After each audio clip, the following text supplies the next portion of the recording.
할렐루야. 오늘 2부 예배 오신 여러분들 주의 이름으로 환영하고 축복합니다. 우리 서로 보시면서 환한 손으로 한번 인사하죠. 아유, 참 귀한 분이 오셨네요 하면서 인사합시다. 할렐루야. 네, 한 분 한 분 너무너무 귀한 분들이 오늘 2부 예배도 오신 것 같습니다. 너무 환영하고 하나님께서 여러분들 많이 사랑하십니다. 아마 여러분들도 지금 살아오시면서 누군가의 아마 초청을 받아보신 그런 기억이 있으리라 생각합니다. 살다 보면 그럴 때가 있잖아요. 때로는 물론 우리가 초청을 할 때도 있죠.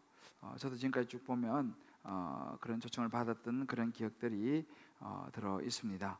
그 중에 한번 참 기억에 남는 것이 뭐냐면, 제가 이제 처음 영국에 가서 이제 공부할 때 한 번은 우리 교수님께서 그 과목을 이제 듣는 우리 신학부 학생들을 집으로 초대를 했습니다. 좀 의아했어요. 왜냐하면 보통 한국에서는 교수님들이 집으로는 잘 초대하지 않거든요. 그냥 뭐 밖에서 뭐 만나서 밥 먹고 뭐 그런 거는 몰라도 집으로 초대를 해서 바쁘고 하긴 했지만 하여튼 갔습니다. 가는데 제가 굉장히 감동을 받았어요. 뭐 굉장히 뭐 음식을 많이 차리고 뭐 그런 거는 아니었습니다. 그냥 비스켓 뭐 하고 차하고 간단한 음식 이렇게 해서 이제 대접을 했는데, 그래도 교수님께서 이렇게 학생들을 초대해 주셨다는 거, 또 이렇게 소박하게 또 제자들을 대접해 주셨다는 것이 굉장히 감격스럽고 좋았던 그런 기억입니다. 그래서 그때 속으로 생각하기를, 안 왔으면 어쩔 뻔했나, 공부하고 막 바쁘다고 그런 생각을 했던 적이 있습니다. 저희 그 아들이 초등학교 때죠. 어느 날 청와대 초청을 받았다는 거예요. 그래서 저는 농담한 줄 알았습니다. 근데 그때 그래서 알고 보니까 그때 마침 아마 이제 초등학교에 이렇게 뭐 푸른 누리 기자 이런 거를 해가지고 아마 얘가 이제 손을 들었던 모양이에요. 그래가지고 이제 마침 그 손 들었던 게 그게 이제 그거였던 모양이죠. 그래서 이제 기회를 얻게 돼서 청와대에 갔었는데 대통령도 나왔다고 막 자랑을 하더라고요. 그래서 참 이 손 한번 잘 드는 것도 참 중요하다, 이제 그런 생각을 해봤던 적이 있습니다. 오늘 이 본문은 이렇게 초청에 대한 이야기입니다. 하나님의 이 초청에 대한 말씀. 너무 중요하죠. 우리가 예수 믿는 사람들에게는 이 천국으로의 초청 너무 중요한 부분인데, 우리가 지금 보고 있는 것처럼 예수님은 지금 이제 십자가를 질 날이 하루하루 다가오고 있습니다. 이제 정말 며칠 되지 않으면 이제 십자가에 달려서 우리 모든 죄를 담당하시고 이제 죽으셔야 되는 날이 이제 정말 눈앞으로 다가오고 있는 그런 시점에 예수님께서 이제 중요한 주제들을 하나하나 이제 말씀을 해주고 계시는 지금 과정들입니다. 근데 오늘 특별히 혼인잔치의 비유를 통해서 천국으로의 초청에 대해서 이제 말씀하시는 그런 장면입니다. 그래서 2절에 보면 이렇게 시작하죠. 천국은 마치 자기 아들을 위해서 혼인잔치를 베푼 어떤 임금과 같다 라고 하시면서 이제 이 비유를 시작하십니다. 저는 이 비유를 곰곰이 묵상했어요. 아마 여러분들도 이 비유를 뭐 많이 들으셨겠지만, 정말 이 비유를 곰곰이 묵상하면서 제 마음에 다가온 것은 천국에 들어가지 못할 때늦은 후회를 하게 될 두 부류의 사람이 특별히 이번 묵상 가운데 제 마음에 와닿았습니다. 그러면서 사실은 이제 저도 마찬가지, 여러분 한 분 한 분도 다 마찬가지로 정말 이 예수님께서 이제 말씀해 주시고는 하는 이 이야기에 나오는 이 두 부류의 때늦은 천국으로 들어가는 이 부분에 있어서 정말 들어갈 수 없다라고 하는 때늦은 후회를 하는 사람이 되지 않기를 간절히 소원합니다. 그래서 모든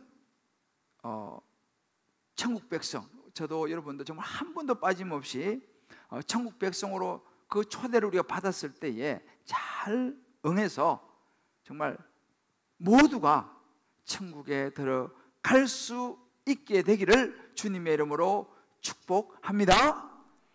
우리 옆에 분은 이렇게 한번 서로 우리 축복합시다. 우리 모두 천국에서 만날 수 있기를 기도합니다. 할렐루야. 그러면 천국에 들어가지 못할 사람은 어떤 사람인가라고 하는 것이죠. 예수님께서 우리에게 말씀해 주는 그 첫 번째는 초청을 거절한 사람입니다. 아주 심플한 이야기죠. 이 청함을 거절한 사람입니다. 이제 이 임금이 자기 아들을 위해서 소와 이 살찐 짐승을 잡고 모든 준비를 다 해놓고 이제 혼인잔치를 준비하고 종들을 보내서 주변의 지인들을 이제 초청을 합니다. 그런데 예상치 못한 일이 일어났습니다. 웬걸요? 사람들이 오기를 거절한 것입니다. 오늘 3절에 보게 되면 종들을 보내어 그 청한 사람들을 혼인잔치에 오라 했더니 오기를 싫어하거늘 이라고 합니다. 여기서 오기를 싫어한다라고 하는 이 말은 그 헬라어로 미완료 시제라 그러는데 그냥 한번 오세요 그러면 싫어요 이게 아니에요. 계속적으로 마음이 내키지 않아 함을 강조하는 것이 이 의미 속에 들어있습니다. 그러니까 말하자면 한 번이 아니고 여러 번 그래도 오세요 했는데 계속적으로 거절하는, 초청을 거절하는 사람들의 모습입니다. 쉽게 말하면 관심이 없는 것이죠. 심지어는 어제 말씀에 그런 게 있어요. 그 사람들이 초청받을 때 아예 돌아보지도 않습니다. 돌아보지도 않고, 우리도 무슨 이야기하면 귀찮은 사람은 그냥 보지도 않잖아요. 그것처럼 돌아보지도 않고 한 사람은 자기 밭으로, 한 사람은 자기 사업하러 가버렸습니다. 요한복음 5장 40절에 보면 이 구절을 좀 더 구체적으로 이렇게 설명하는데, 너희가 영생을 얻기 위하여 내게 오기를 원하지 아니하는구나. 너희가 천국이라고 하는 영원한 생명을 얻기 위해서 나한테 오는 것을 거절하는구나 라고 예수께서 말씀하신 장면도 나옵니다. 그래서 이제 이렇게 보니까 밭으로 돌아보지도 않고 사업상 사람을 만나러 가버렸어요. 그런데 그 사람들 좀 나아요. 그러지 않고 그 또 다른 남아있는 사람들은요, 그 임금이 보낸 종들을 잡아가지고 함부로 다루고 죽입니다. 모욕하고 그저 죽여버려요. 참 기가 막힌 일이죠. 사실은 이 부분을 보면 세례 요한이 왔잖아요. 근데 세례 요한이 와서 예수님 천국이 가까웠다 막 이치니까 사람들이 세례 요한을 죽여버렸잖아요. 헤롯이 죽여버렸잖아요. 이제 예수님도 곧 예수님의 외침을 듣지 않고 사람들은 예수님 십자가 못 박아 죽일 것입니다. 또 이제 앞으로 제자들도 마찬가지예요. 예수님 복음을 전하다가 순교하게 될 것입니다. 사람들이 이렇게 그 좋은 초청을 하는 사람들 오히려 죽여버리는 그런 모습을 성경 우리에게 좀 보여주고 있죠. 그랬더니 어떻게 합니까? 임금이 노했습니다. 임금이 노해서 군대를 보내서 그 자기의 종들을 죽인 사람들을 진멸하고 동네를 완전히 불살라버리는 그런 일이 일어난다는 이야기입니다. 사실은 이 부분도 마찬가지예요. 우리 이 학자들에 의하면 이 부분이 사실은 예루살렘 많은 유대인들이 예수님을 거절하고 십자가에 못 박여 죽이고 박해를 또 제들을 죽였죠. 그러자 그 이후로 AD 70년 경에 로마의 티투스 장군이 예루살렘을 점령하면서 예루살렘을 완전히 초토화시켜 버립니다. 그때 예루살렘 성이 완전히 무너져 버리죠. 실제로 그런 일이 일어났습니다. 이 비유 속에는 참 이런 역사적인 이런 앞으로 될 일들도 담고 있다는 것이죠. 결국은 그 사람, 초청을 받은 사람들은 잔치에 들어갈 기회를 놓치고 말았습니다. 결국은 천국을 놓친 사람이 되고 말았다라는 사실이죠. 그럼 여기서 청함을 받은 사람들은 누구냐?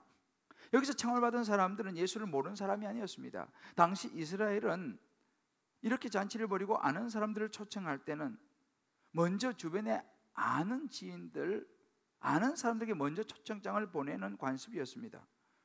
이 말은 뭐냐? 이 초청장을 받은 사람들은요, 예수님과의 관계 안에 있었던 사람들이죠. 하나님을 믿는다고 하는 유대인들이었습니다. 자기들이 택함 받았다고 말하는 이스라엘 백성들이었습니다. 당시에 성경을 많이 아는, 성경을 가르치는 서기관 바리새인들, 성전에서 제사를 집례하는 제사장들, 이런 사람들이었습니다. 우리로 치면 그런 것이죠. 신앙의 환경에서 자란 사람들, 뭐 예를 들어서 부모님부터 신앙 생활을 하신 모태신앙, 너무도 이 신앙생활, 교회 이런 것에 익숙한 사람들이라고 할 수 있습니다.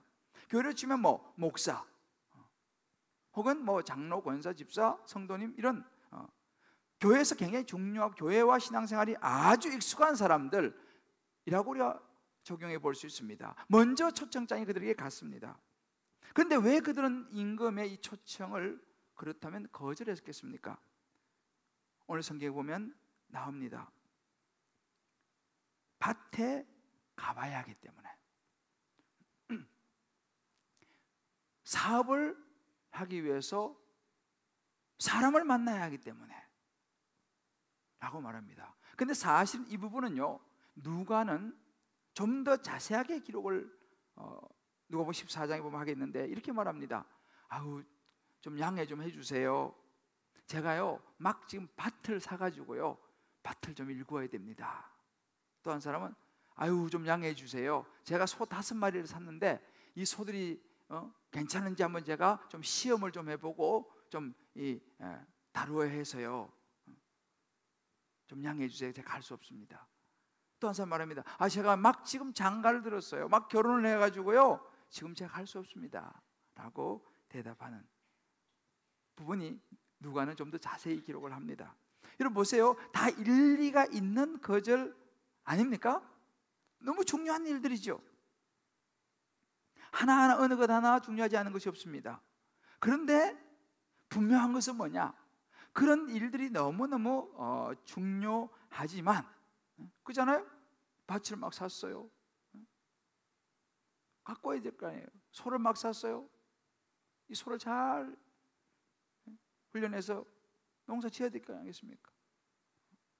뭐 하나하나 더 중요하지 않은 게 없습니다. 그러나 중요한 것은 뭐냐면 그것들이 다 중요한데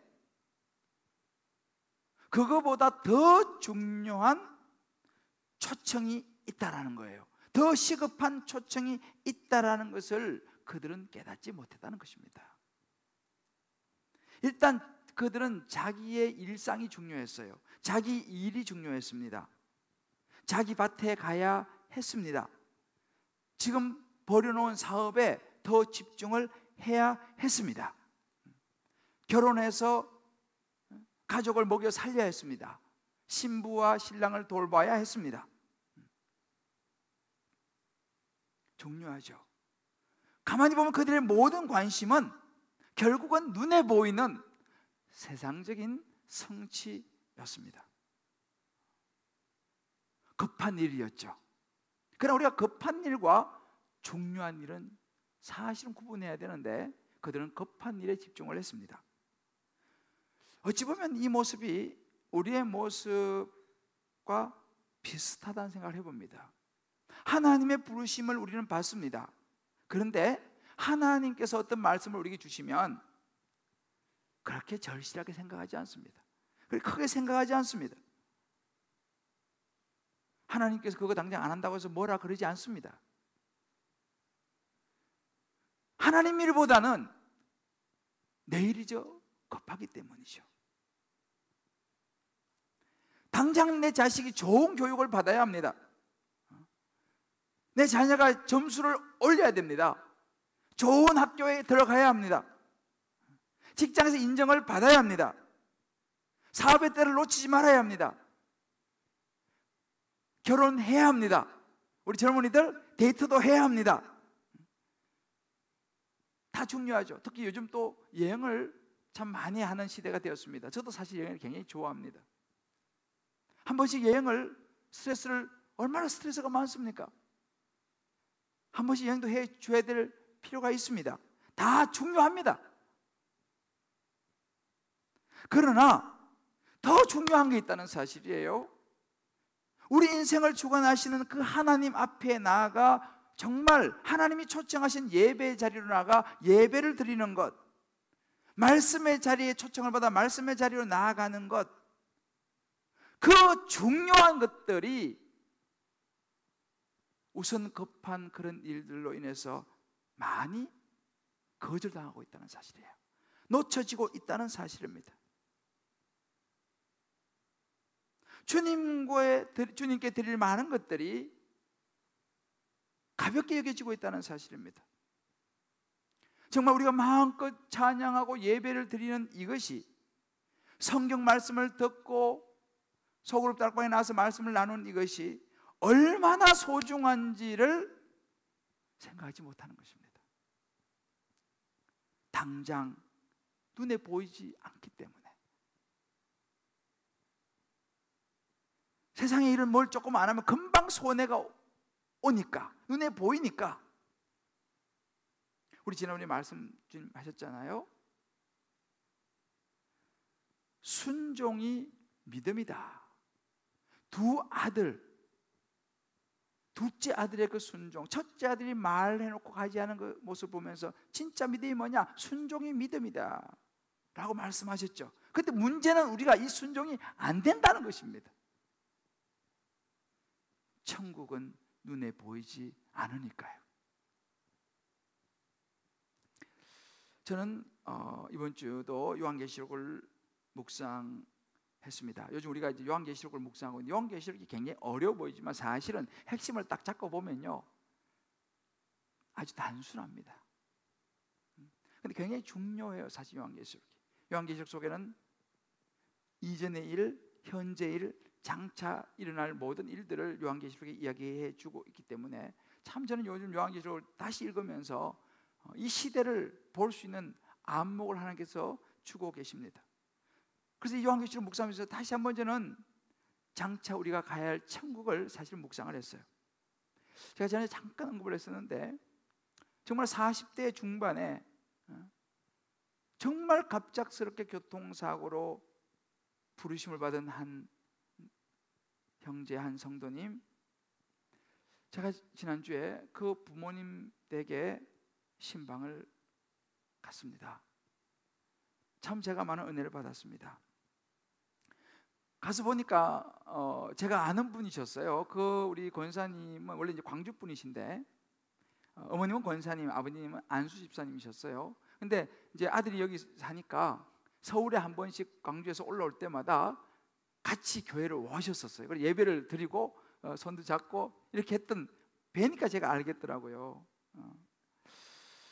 그 이제 제가 가서 이제 그 집에를 들어가니까 지금은 이제 조금 떨어진 곳에 사시는데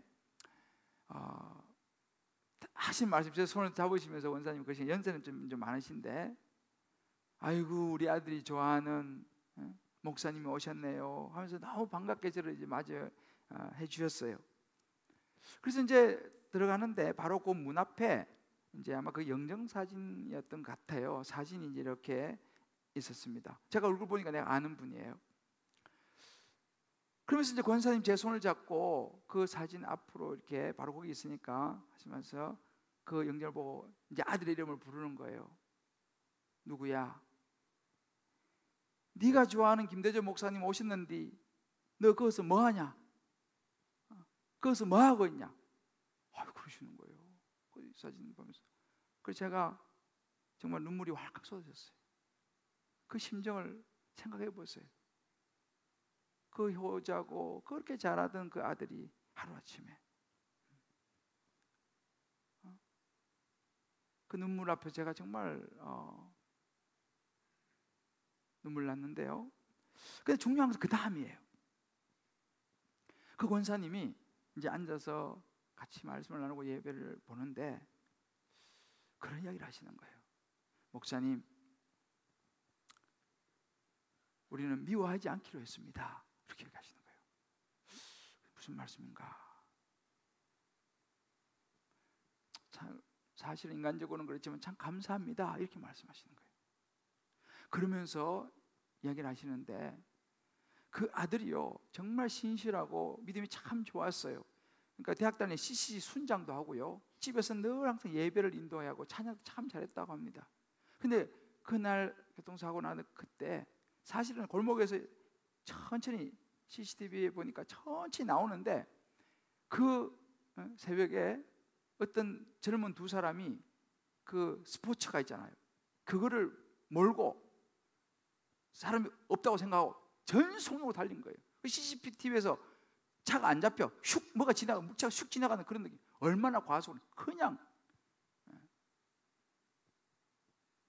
그러니 부모 입장에서 그 사람이 얼마나 원망스럽겠습니까? 자기 그 아들을 갖다가 그렇게 그냥 과속해갖고 그렇게. 근데 권사님 그러시는 거예요. 우리는 그 젊은 사람 미워하지 않기로 했습니다. 생각하면 감사하죠. 왜냐하면 우리 아들은 이렇게 갔지만 그 두 사람은 그래도 안 다쳤다 그러더라고요. 그 두 사람은 다치지 않았어요.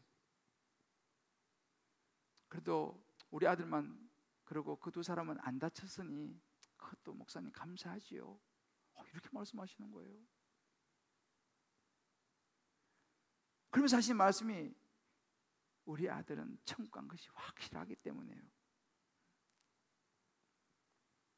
그렇게 신실하고 집에서 찬송하고 늘 가정 예배드리고.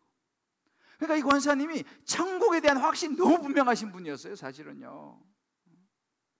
물론 인간적으로는 그렇지만 인간적으로는 너것은 니 조한 목사님 오셨는데 그건 인간적이죠. 사람이니까. 그러나 천국에 대한 확신이 너무 확실하기 때문에 오히려 그들을 미워하지 않습니다. 오히려 그 사람들은 안 다쳐서 그래도 감사합니다. 여러분, 이 천국에 대한 확신이 분명하지 않으면 어떻게 그 슬픔을 이겨낼 수 있겠습니까? 생각해 보세요. 아직 결혼도 하지 않은 그 귀한 아들, 어떻게 그런 말을 미워하지 않겠다고, 감사하다고 어떻게 그런 말씀할 수 있겠어요? 요한계시록 14장 13절 이런 구절이 있습니다. 이후로는 지금 이후로 주 안에서 죽은 자들이 복이 있도다 하심에 성령이 이르시되 그러하다 그들이 수고를 거치고 쉬리니 이는 그들이 행한 일이 따름이라 하시더라 라는 구절이 있습니다. 무슨 이야기입니까? 마지막 때에 있을 우리 인생의 모습이에요. 우리는 이 땅의 전부가 아니죠. 영원한 천국에서의 삶입니다. 그런데 이 본문이 마침 제가 신방 가는 그날 새벽기도 본문이었어요. 근데 여러분, 여기서 우리가 가만히 눈여겨봐야 되는 구절이 있습니다. 오늘 말씀에 주 안에서 죽은 자들은 복이 있다 그랬어요. 이렇게 참 좋습니다. 왜요? 예수 믿고 죽은 사람들은 복되다 이 말입니다. 그런데 그 다음입니다. 성령이 이르시되, 진짜 그렇다라고 하시면서 무슨 말씀하시냐면 그들이 수고를 거치고 쉬리니, 그들이 행한 일이 뭐예요? 그들이 수고하고 한 모든 것에 따라서 그렇게 된다라고 말씀하십니다. 자, 수고를 마치고 쉬는 사람들은 어떤 사람들입니까? 수고한 사람들이에요. 그죠? 땀을 흘린 사람들입니다. 그 일을 행한 사람들입니다. 그들이 행했던 그것은 바로 수고였습니다. 이걸 다른 말로 하면요, 수고하지 않은 사람들은요 나중에 쉬는 것이 부끄러울 것이라는 거예요. 왜? 아무것도 하지도 않았어. 땀도 안 흘리고 수고를 하나도 안 했어. 근데 쉴라 그러면 얼마나 부끄럽겠습니까? 이 의미를 가만히 생각해 보세요.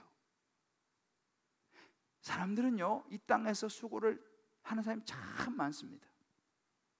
정말 열심히과 성실해요. 저는요 한 번씩 외국에 나갈 때마다 우리 한국 사람이 얼마나 부지런하고 성실한지 늘 내가 봐요.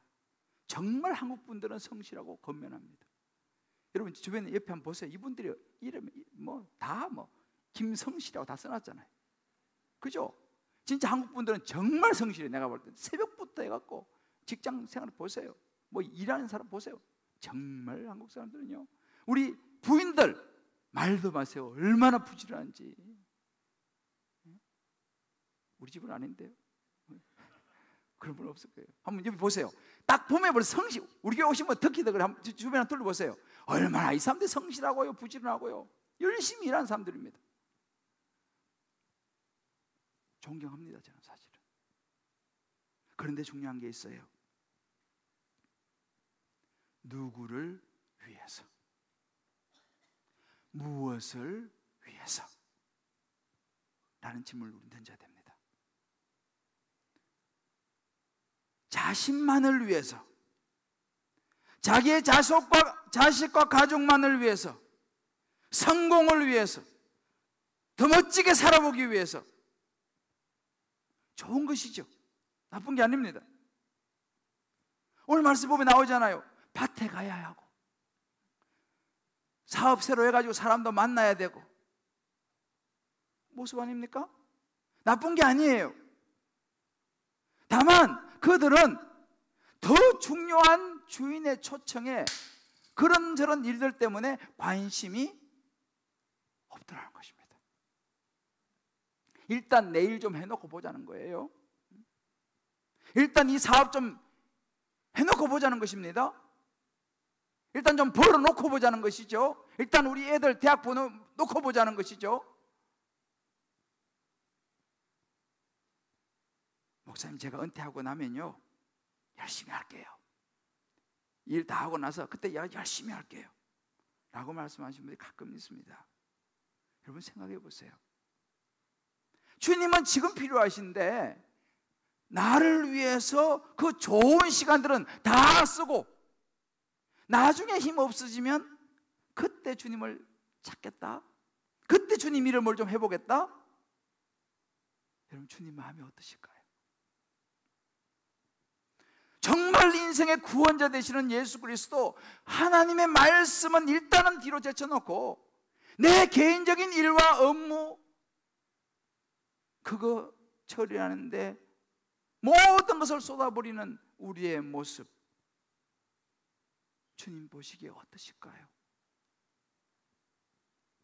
유대인들은 택한 백성이었습니다마는 특권이었죠. 초청을 아무나 받는 게 아닙니다. 그들은 그 특권을 놓쳐버리고 말았습니다. 그래서 마지막에 그러잖아요. 청함 받은 사람 많은데 택함 받은 사람은 적더라. 우리 한번 각자 적용을 해볼 필요가 있습니다. 나는 주님으로부터 초청을 받았을 때, 이런저런 초청을 받을 수 있겠죠. 이제 예수님 영접해야 됩니다. 이제 세례 받으셔야 돼요. 이제 세례 받으면서 이제 확정 좀 하셔야죠. 이제 좀 양육 받으셔야죠. 이제 좀 다락방 들어가셔서 말씀도 좀 나누고 하셔야죠. 이제 말씀 묵상 좀 하셔야 돼요. 이제 좀 봉사도 좀 하셔야죠. 이런저런 요청을 받을 때 개인적인 밭일, 개인적인 어떤 사업일, 이런저런 삶의 일들로 인해서 나는 아직은 너무 바쁘다고 우리는 거절하고 있지 않습니까? 그렇게 거절한 적은 없습니까? 우리 각자 한번 탁반수 한번 나눠보시고 우리 각자 스스로 한번 생각해 봅시다. 주님은 지금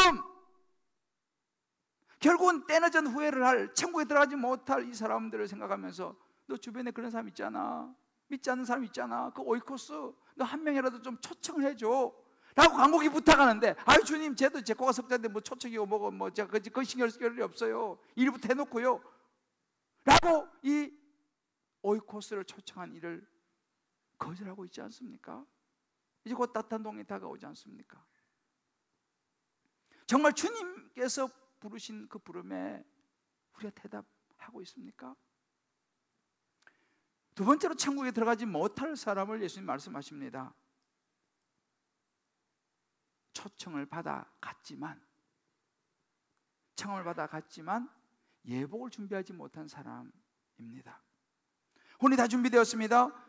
청한 사람들을 초청을 했는데 이 사람들이 그 초청의 가치를 모르고 밭으로 사업으로 이런저런 일로 거절하고 오지 않는 걸 본 임금이 이번에는 잔치를 모든 사람에게 오픈합니다. 종들을 시켜가지고 내 거리에 가서 만나는 대로 다 초청해라 라고 오픈해버립니다. 그러자 종들이 나가서 시키는데 했더니만 금방 잔치집이 가득 찼습니다.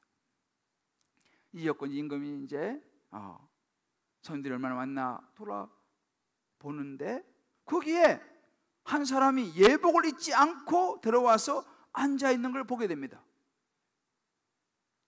금방 눈에 띄는 거죠. 왜? 딴 사람 다 예복을 입었는데 거기에서 예복을 입지 한 사람이 딱 중간에 끼어 있는 거예요. 임금이 묻습니다. 친구여, 다정히 묻죠. 어찌하여 예복을 입지 않고 여기 들어왔나요? 무슨 일이 있나요? 라고 물었습니다.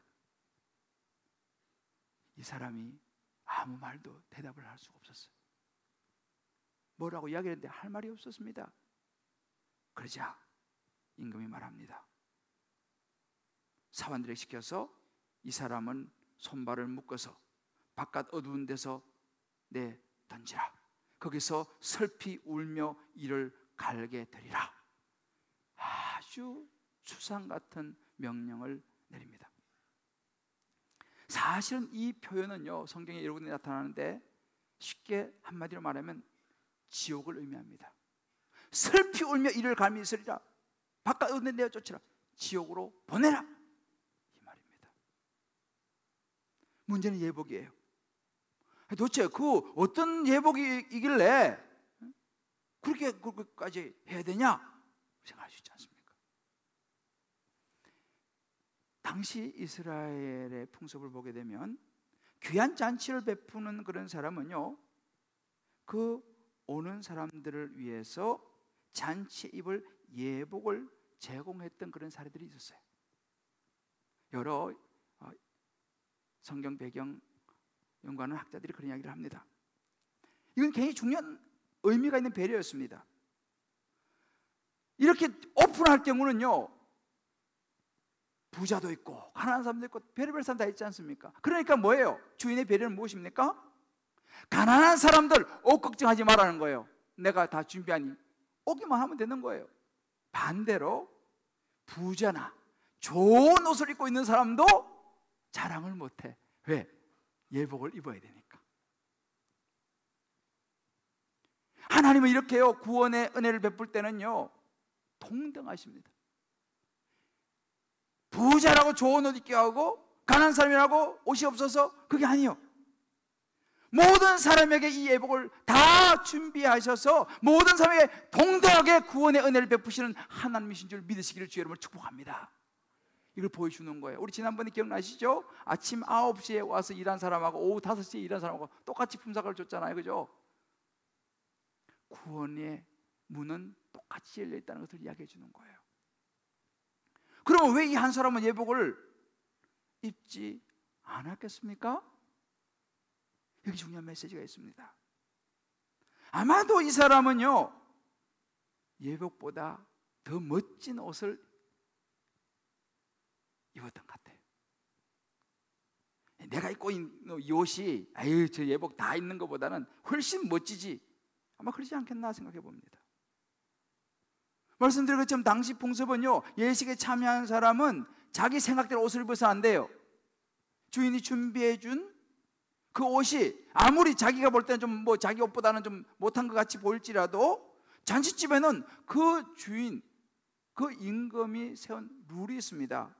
그 법을 따라야 되는 거예요. 이 사람은 그 법을 따르지 않았습니다. 우리에게 영원한 하나님 나라도 그렇습니다. 천국도 동일합니다. 내가 생각할 때 난 정도면 충분해 라고 말할지 몰라요. 아유, 이 사람은 법 없이 살 수 있어. 이 사람, 이런 사람이 천국 안 가면 누가 가겠어? 이 사람 참 바른 사람이야. 우리가 말할 수 있습니다. 내가 나를 봐도 이 정도면 됐지. 내가 큰 죄진 것도 없고. 여러분, 우리 알아야 돼요. 하나님의 생각은 다를 수 있다는 거예요. 우리 지난주에 봤죠?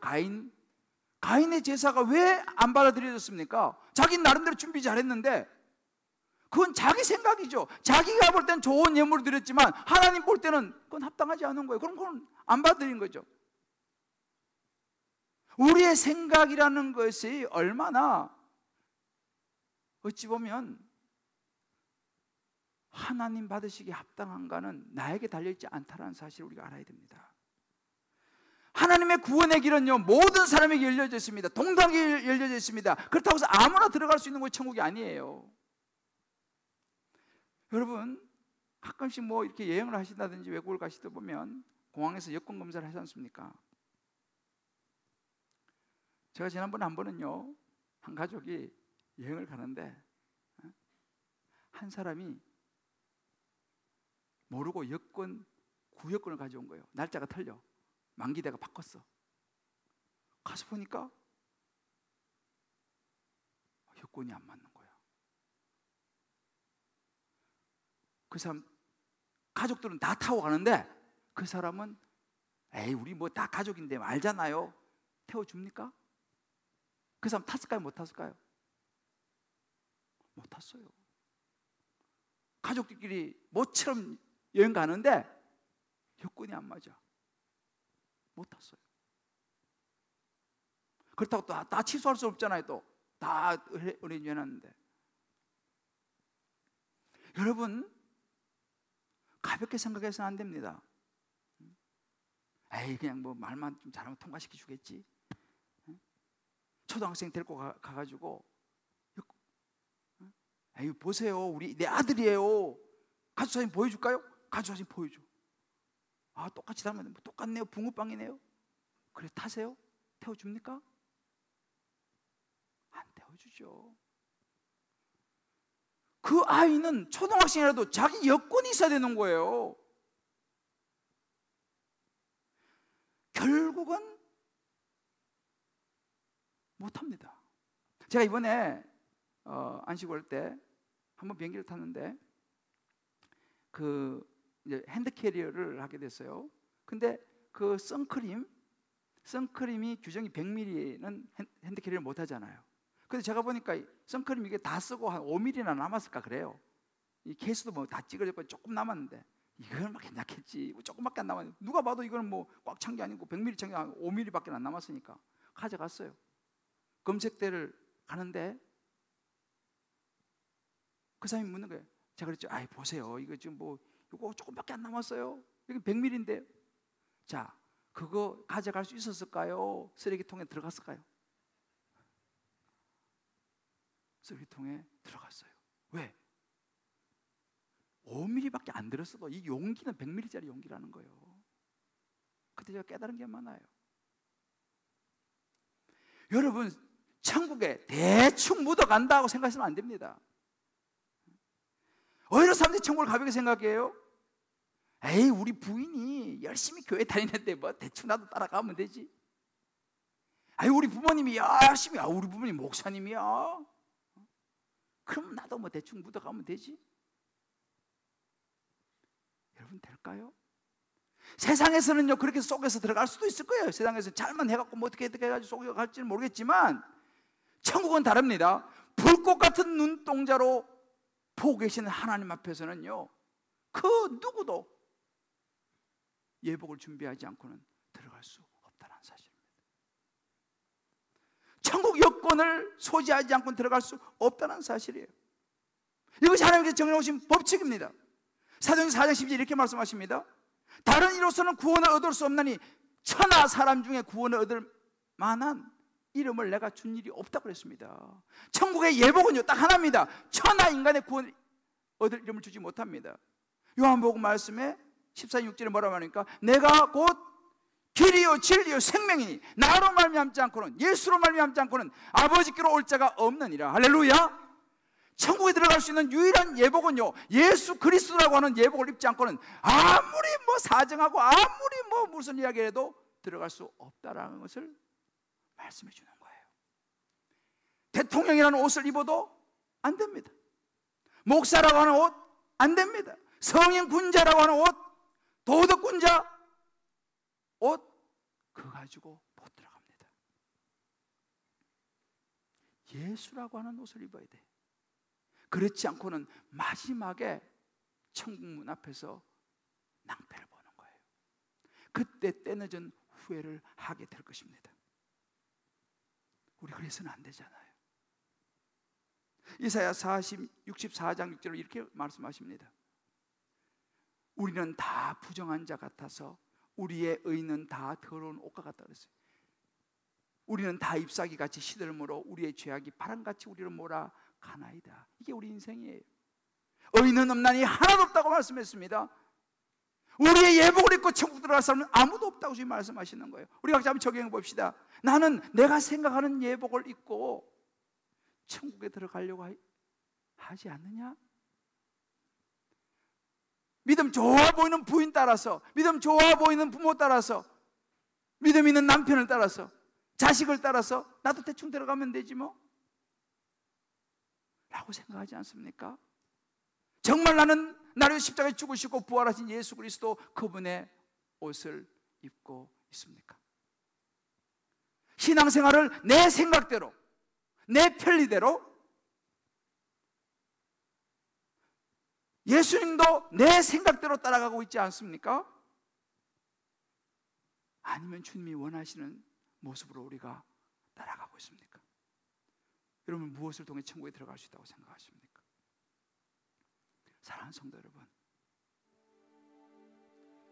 저는 이 말씀 묵상하면서 이 때늦은 후회를 생각해 보았습니다. 정말 그럴 만한 이유가 있어요. 그러나 그런 개인적인 이유로 인해서 초청을 거절한 사람, 초청은 받아들여서 갔는데 예복이 준비가 안 된 사람, 천국에 들어갈 수 없었다는 사실을 우리는 기억해야 합니다.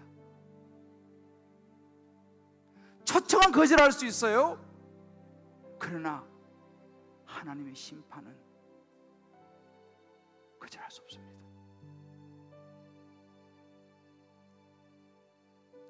다시 한번 우리가 이 말씀 앞에서 혹시라도 내가 이런저런 일로 주님이 청하시는 이것을 거절하는 어리석은 모습이 내게 없는지 우리 한번 돌아봅시다.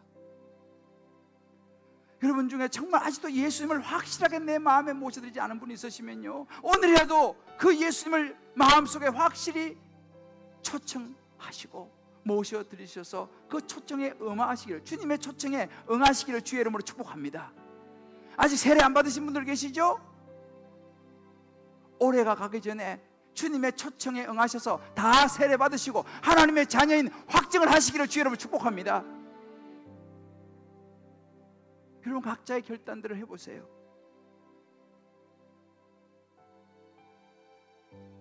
다락방에 내가 들어가야겠다, 주님의 초청에 한번 결단해 보십시오. 이해가 가기 전에.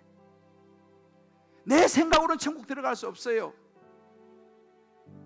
우리는 뭐에 속지 아세요? 나는 문제가 없어. 늘 여기에 속습니다. 나는 문제가 없어.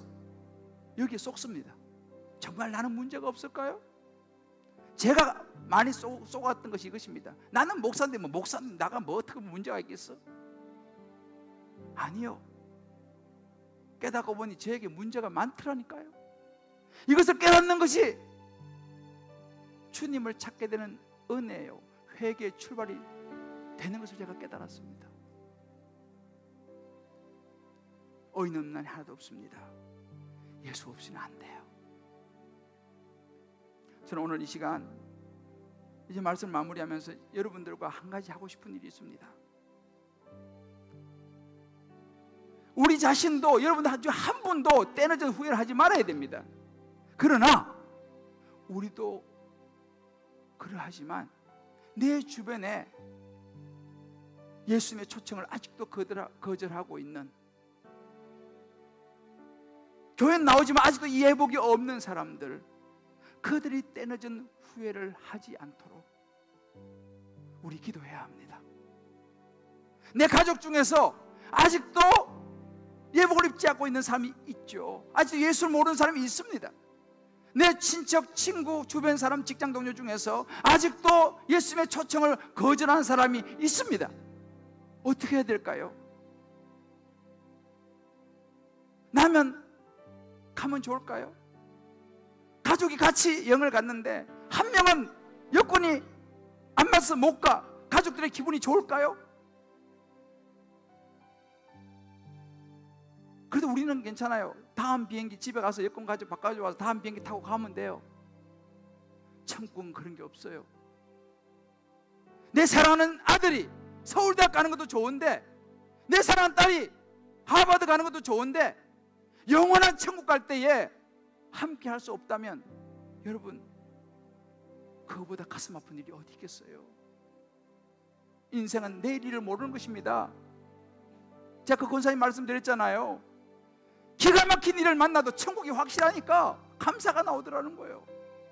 그래서 저는 오늘 여러분들과 함께, 여러분 오늘 주보 다 받으셨죠? 여러분 주보가 참 중요한데, 저는 주보라고 칼럼을 썼는데 아무도 안 읽어봐서 그게 참 요즘 기도 제목이에요.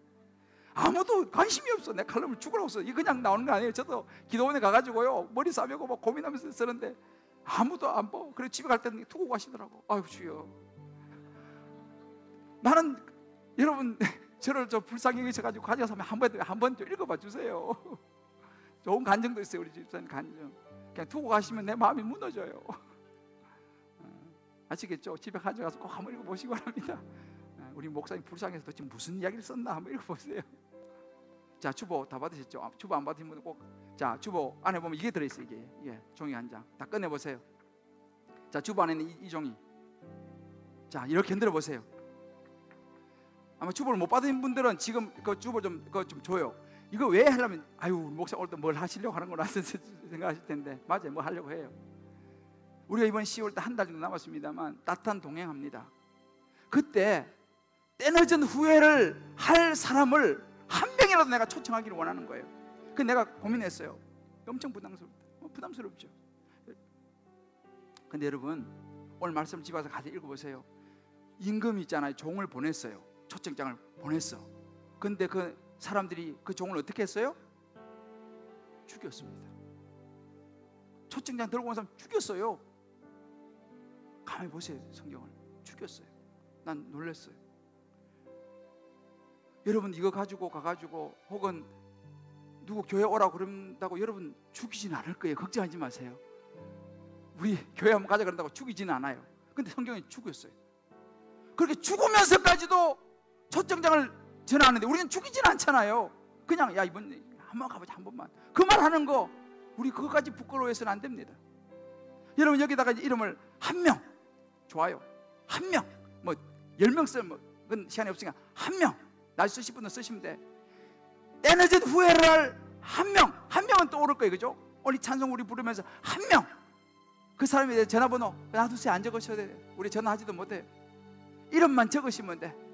여러분 이름 적어주고 안 적어줘요. 왜? 다만 이름, 저는요 간판집 아저씨 이름, 그 아저씨는 이름을 몰라. 작년에 시도했는데 실패했어. 올해 또 내가 머리 묶은 그 간판집 아저씨, 저는 이번에 지금 제 오이코스에 그 저기다가 이름 모르니까 간판집 아저씨라고 적었어. 윗집 아줌마 적으시면 돼. 중요한 것은 뭐냐? 우리가 기도 한번 하고 여기서 기도하자는 거예요. 왜? 집에 가면 또 잊어버립니다. 그래서 여기서 우리 찬양 같이 부르면서요, 하나님 때늦은 후회를 할 사람, 가족도 좋고 친구도 좋고 한 명, 하여튼 한 명이라도 한번 생각난 대로 한번 적어봅시다.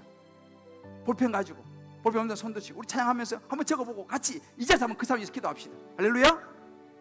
누가 내게 물어요?